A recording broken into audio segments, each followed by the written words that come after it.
Welcome back to Tommensense, everyone. So today I am on site and sitting with another local business owner, Andre. And so today we're going to talk about your business and what makes it great and amazing and all of that stuff. And so I'm going to ask you, who are you and what is your business all about?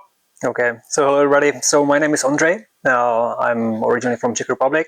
The business I do is Site 360. So our mission is to help the people, whoever was affected by the fire, flood, or something like that.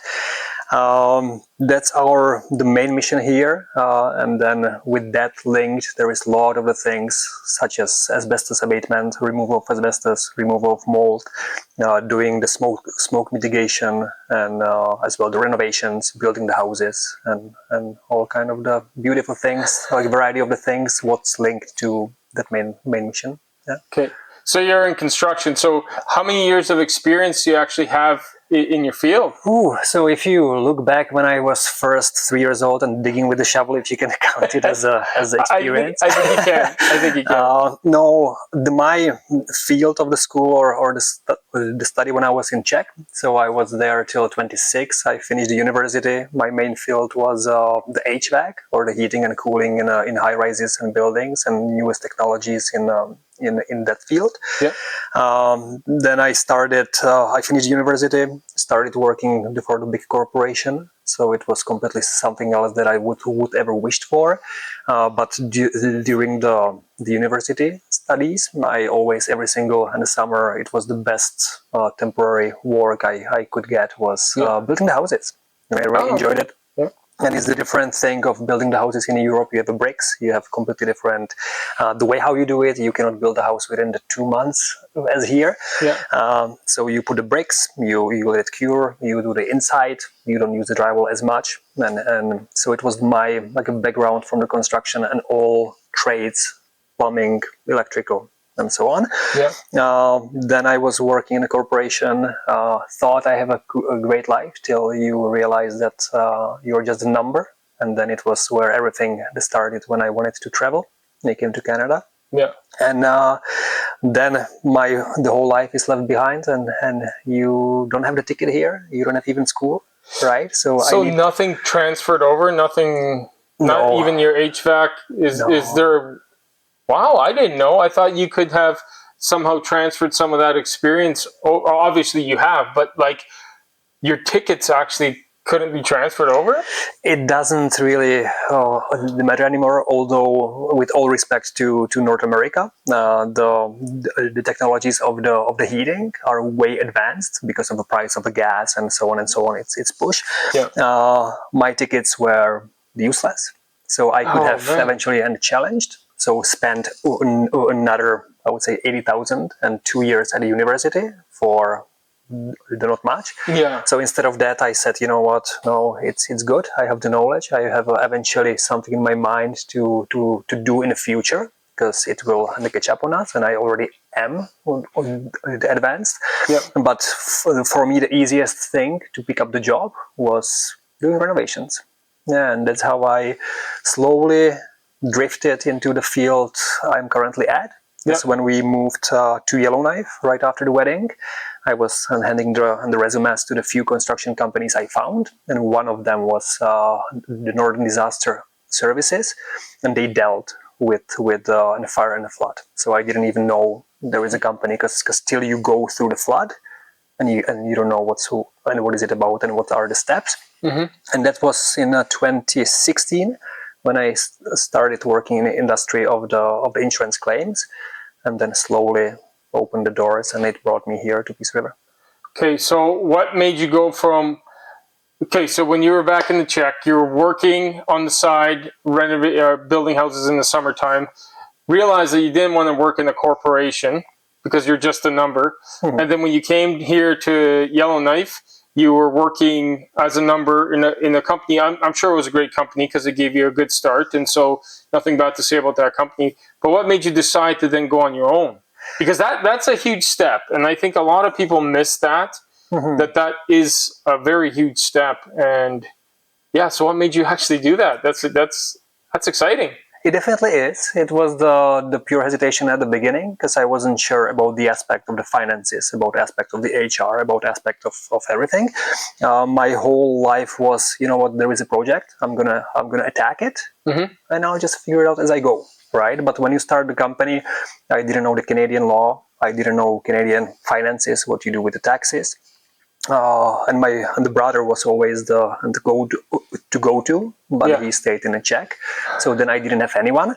So when we moved from the Yellowknife, and my wife and I, and back then the 1 year old, we took a trip across Canada and to figure out what we want to do. There was the one option of staying in the Yellowknife and being project manager there in the company where I created a bond with the owner, and Yeah. I was going to be eventually as well his next step, or we were going to move to on the southern Alberta and eventually start something there where we knew a lot of the people.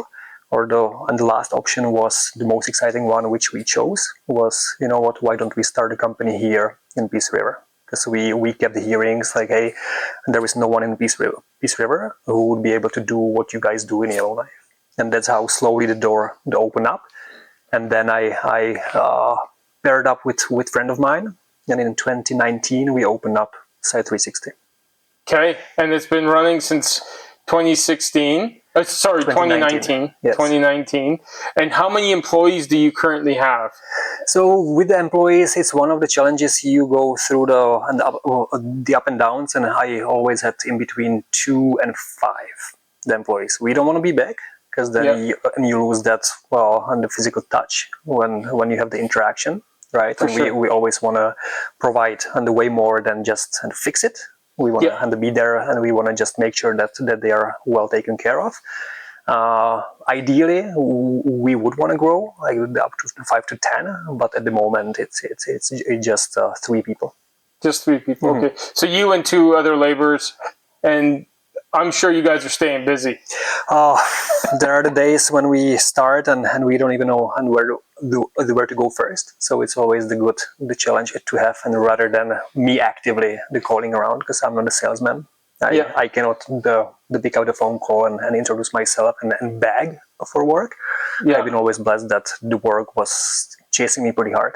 Yeah. Well, that's good. Well, like you said, you started a business when there was no other business like that here in Peace River. So let me ask you, are there now competitors for your business? There are. Most of the competitors are from the Grand Prairie, because you have the franchise like First On-Site, Service Master, Winmar, On-Site, and all of those, and the big guys. And they of course have the big crew. They have a crew of the 30. They have their own abatement crew. They have their own cleaning crew. But here in the town, there were 2 companies, and we are still in touch together. It goes left and right, and not everybody wants to do it. Then there was one company doing it, but their project manager went on maternity leave, so they stopped. So I'm most confident I'm usually the first call for the locals, or if not, we cooperate with the others and always try to provide to the locals with the locals. Yeah, okay. That's awesome. Yeah. So that's why you're staying busy, because you're willing to work with your competitors, even if you're not the first to get a phone call. So I'm sure they kind of lean on you as well, your competitors, and you kind of lean on them to make sure that the locals here are taken care of, right? And that's correct, and that's like a niche what we do. Not everybody know like how to do it, because you have to follow the special and the guidelines and everything. You have the categories of the water. You have a different time frame what you have to do. You have an aspect of the hazardous stuff like the asbestos. So not everybody is familiar with that. And what to make us pretty successful is the cooperation with the companies, like a flooring company that we don't want to do what they do. So we pair, right? And then if we can all cooperate with that and help each other, and that what was the fantastic of being in a small town, that it can help us to grow. Yeah, for sure. So now I got to ask, what are some of the challenges that you're actually currently facing? Because, business is fun, and like you said, you're always busy, and it seems like you don't have to call. That kind of people come to you, but I'm sure there's some challenges that you're facing. Something that you want to share? There are for sure few. It's and the geographical is the challenge on its own, that we service the area all the way to the high level, all the way to the Slave Lake, and all the way to the Fairview. So sometimes we don't have the capacity of going to the high level, because you spend 3 hours, 3.5 hours. It depends how heavy your foot on the gas is. Yeah. And I'm usually just taking it easy. So you try to make sure that Peace River is taken care of.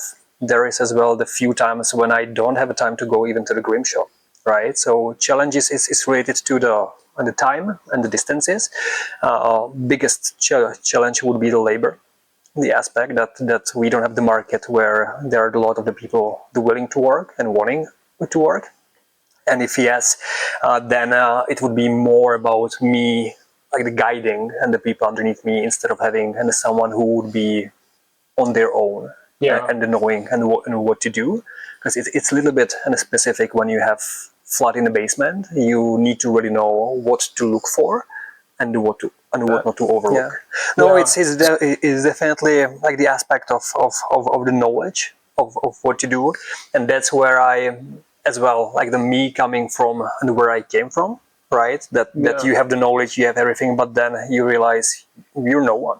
Right, and it goes to your heart, in my opinion, how much you want to give, how much you want to do the work. Are you doing it because of the money, or are you doing it because of you believe it's right? And in this case, I do the rather hire the people who don't have the knowledge and we can explain it, but they care, right? And they have really good, yes. And that's why as well is the challenging of having the great team. Because I'm more on the focus on someone who is a part of the family, right? It's not the worker, it's not the employee, but it's the someone we meet in the morning. We sit on a couch and have a coffee, and on the good days when we are slow, it hasn't happened, but we go play bowling, right? Yeah. And we care. And then if they need to stay home with the kid, stay home with the kid, right? Yeah. It's just more about creating and the family vibe in that. And I lack the people who still look and for this thing, right? Just most of the people, in my opinion, is like, I know everything. I want to be paid, right? I say, oh, okay, it's good, but what can you bring, right? What's the main thing? How can we go from here? Yeah. So I'm thinking. So because you were saying that you are kind of scattered between, like you said, high level and Grimshaw. Sometimes it's difficult. So for those people that don't know, Grimshaw is like 20 minutes away. Yes. So if you're that busy, so like, this kind of leads into the next question. What are you excited for about the future? Because it kind of sounds like Site 360 is going to have to expand a little bit. Is that on the cards? Like you said earlier, you want to be somewhere between 5 and 10. Yes. But having maybe a satellite office somewhere else, is that something that's in the cards? We don't want to compete on creating the franchise. I don't like inventing the wheel already when it was invented, right? It was more about the mission that we are here, and it's not only to provide the work, but you deal with the people who lost the house.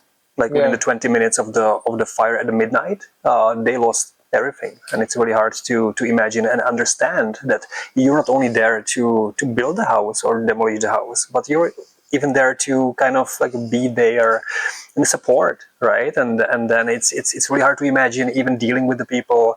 There was the wildfire, and then when you talk to them and you realize that they even cannot have the bonfire because it's really like the affecting their head.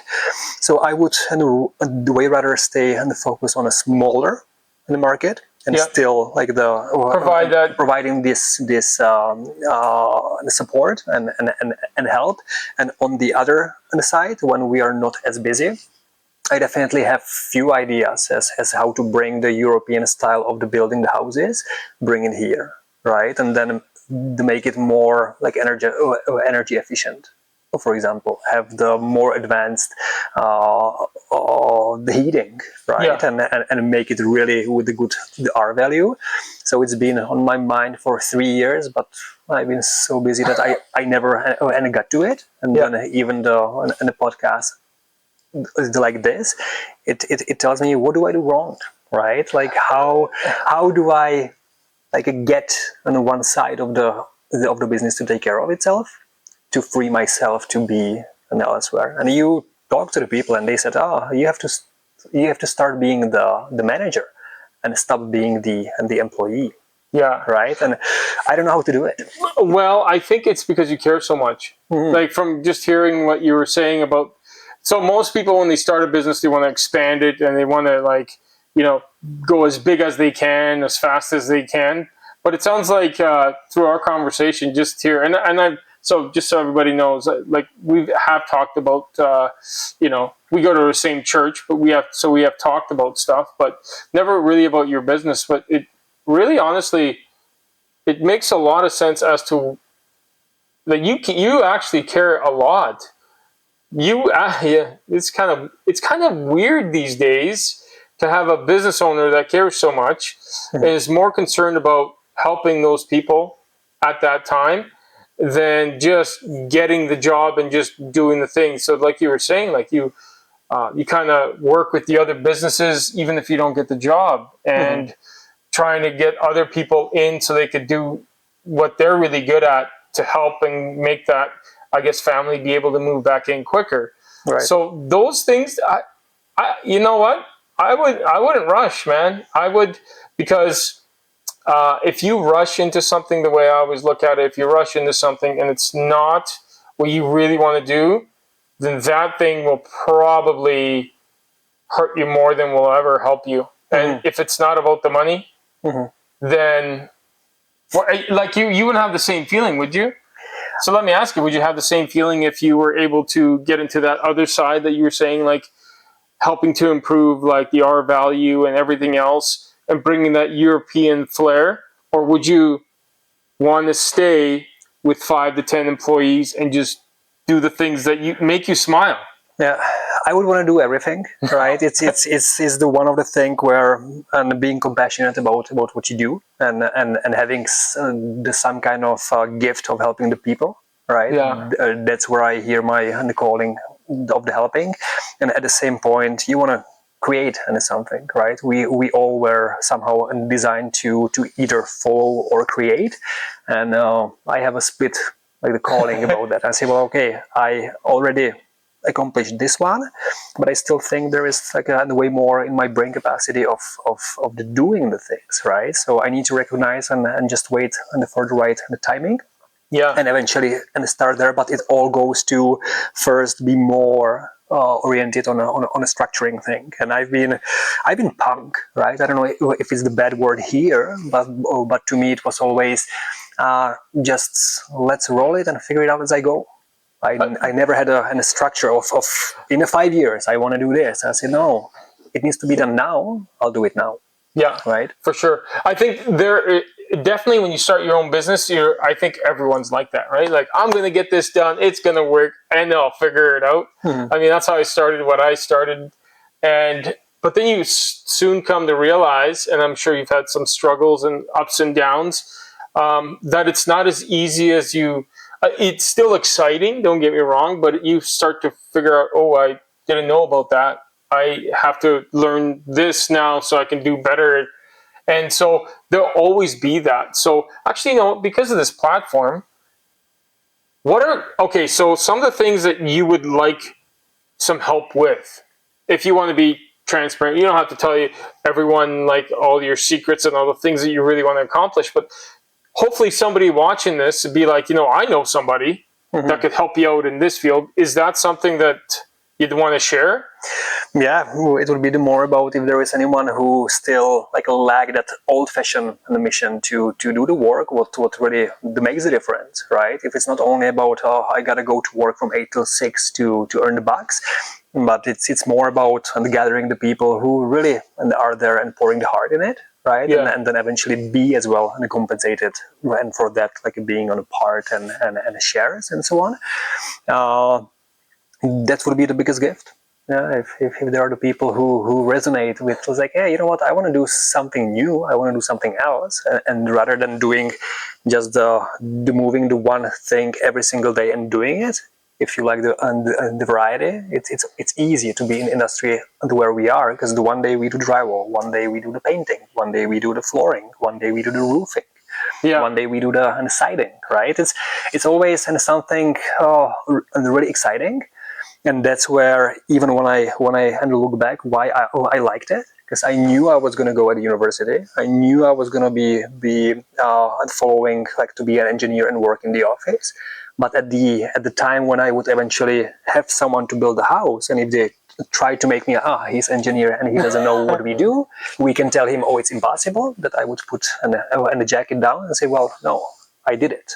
Yeah, it's possible. Right, so to have the knowledge about eventually building your own house in the future, right? So you're one of those weird engineers that's like, I'm not just going to construct this; I'm actually going to build it. Yes. And that, well, I used to work at a pulp mill, and you some of the things you'd see and be like, yeah, I'm not sure how that's going to work, but it worked in an office.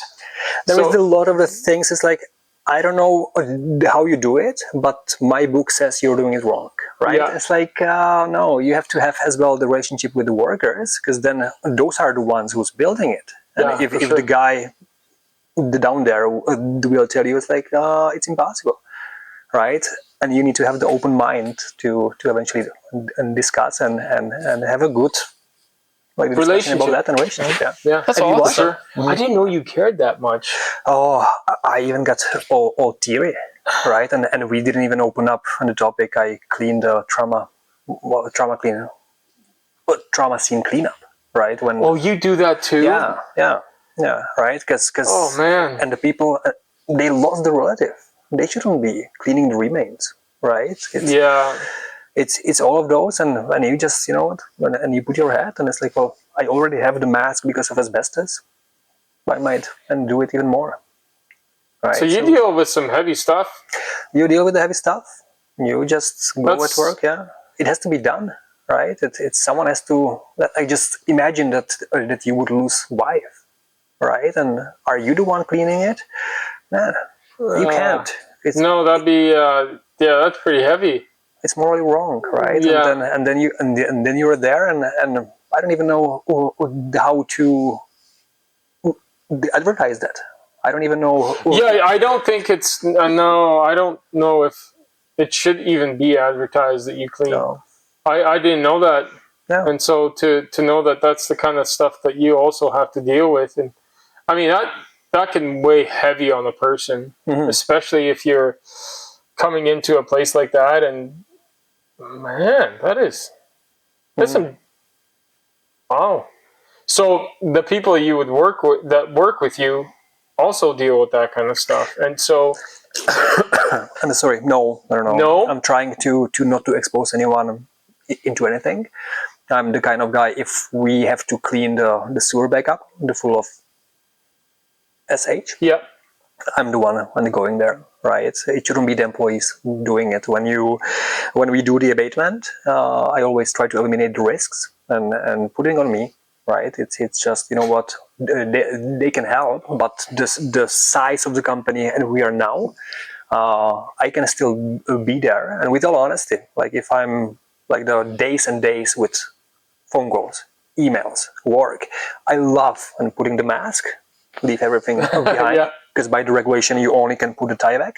You don't have anything else. You have the gloves, you have mask, and you go in, and it's amazing. Yeah, it's almost like a getaway. Yes. From the everyday sort of grind of, like you said, emails and phone calls. And and nobody can reach you. And nobody can reach you, and then you go out, and then it's like, you know what? I was there the half of a day, and the world is spinning. Right? It's still going. It was one of the eye-opening was when we were camping 2 years ago in a BC in a barrier lake, and there was no reception. And it was just when I was bidding on a project for the entrance for the town of Peace River, and I needed to have it done and send everything out. So every single in the morning, I hopped in a truck and I drove 25 minutes on a gravel road to the barrier at A&W, do a little bit of the work, and then heading back, and zero reception.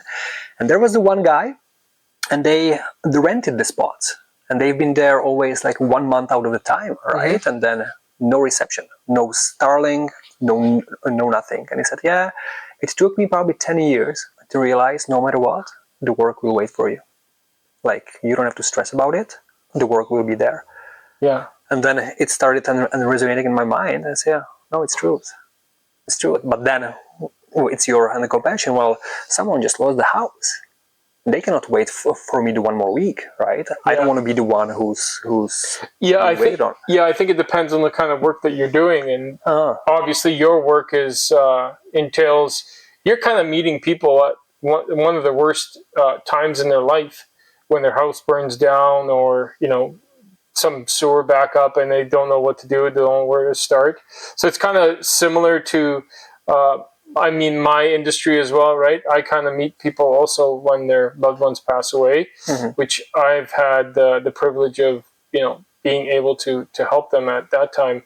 So I echo that sentiment. And so that is important, because not a lot of people in the times that we live in, and everybody says that we're like living in some horrible times. It's good to know that there's people out there like you, Andre, like honestly, because it's not just, like you said, it's not just about the money. You're not thinking about like growing your business massively. You're looking to bring people in that want to have the same compassion and want to just do this for the right reason. And I think that's why it's also difficult to bring in good people, because they are kind of far in between. So yeah, that's some great stuff. Like I honestly didn't know that you dealt with like the trauma scenes and all that stuff. So yeah, is there anything else you want to mention about your company before we're done here today?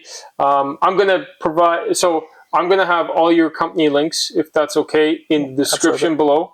You'll provide that for me so everybody can find out who you are and what your company is all about. But now I think, man, I'm even impressed that you deal with all this stuff, and I honestly didn't know that you had to deal with that kind of stuff. So we don't unusually brag about it. We don't have the commercials, right? We believe in a word of mouth of the recommendations. There is a lot of the people frequently every single day, they're asking, hey, who can do the bathroom renovation? Who can do the basement renovation?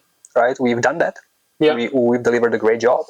But then it's always hard when someone reaches out to you without going through an insurance claim, that they are aware that, you know what, the industry and we deal with, if we are at your basement and doing the renovation, what's not in our humble eyes, it's not as important as someone whose basement is flooded.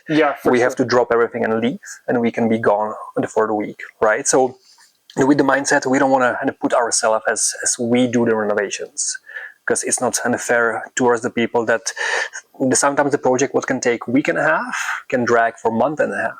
Right? So we only are trying to allow ourselves to work on a project of the people who already went through everything, or if not, that they are aware of the business that we are in, right? That it can be week and a half, it can be 2 weeks. Yeah, you could start a basement project and then be like, yeah, we'll be done in a week, but then all of a sudden get called away because there's been a flood or some fires, and that's correct, right? And then you have to drop their current, because that's more important, obviously, for those people that had the fire or the flood. So, and that's the reason you don't hear our name when someone asks who does this.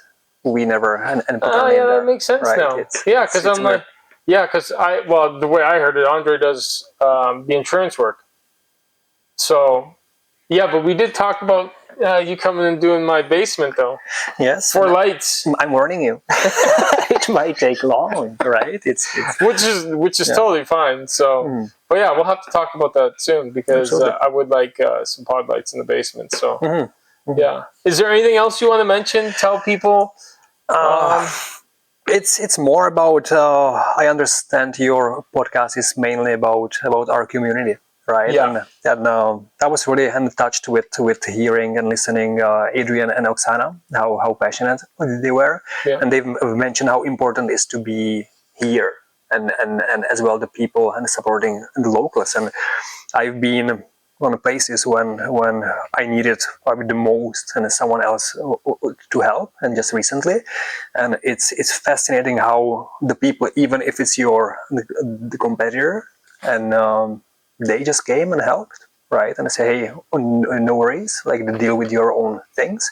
Yeah. And we're gonna be there. And there is a list. If I started to name, like they always answer the phone call. And dealing with the locals, because when you compare someone from the Grand Prairie, they have to drive here 2 hours. Yeah. They're gonna arrive, then they have a coffee break, then they work the hour and a half, then it's lunch break. They take an hour, so it takes long, and getting them to come, it takes long. But if you really deal with the locals, we always gonna use the locals. I have a local plumbers, I have a local electricians, I have a local roofer, I have a local company with the flooring. But whenever you ran into the issues, I never heard anybody's like, Andre's having problems, right? It's like, what can we do, and how can we help? Yeah. So I've never ran into anyone like the competing. It's more about, do you need workers? Do you need work? I'm a little slow. Do you have something? And we fluently go and from the left to right. And I was able to get fantastic on the database of the people, of the plumbers, of every single trade. Yeah. And even now, and building the house, there is a lot of the things what you have to line up.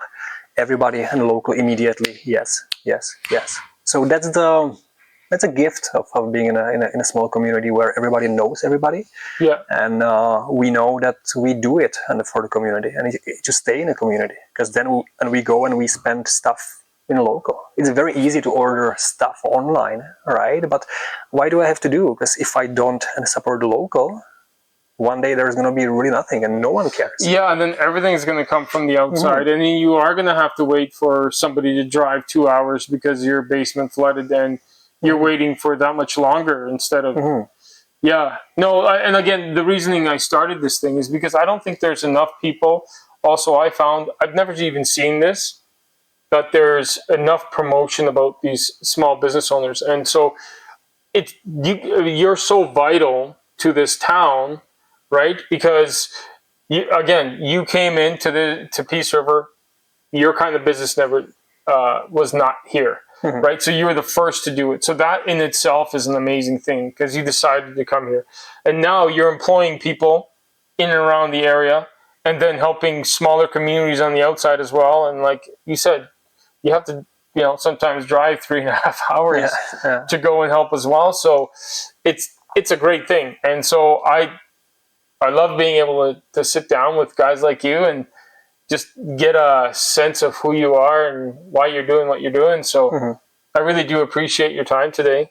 And I hope everyone found some value here. I'm sure they did. I know I honestly did not know that you had to deal with that kind of stuff. So thanks for sharing that. Thank you so much for having me. Yeah, this has been great, man. Yeah. We'll talk more about the basement, though. Yeah. So, but everyone, thanks for watching. Thanks for liking and subscribing and all that stuff. And there'll be another sit down with another local business owner coming up here. I don't know when. Trying to line all that stuff up, but always remember Tommensense, because common sense isn't so common.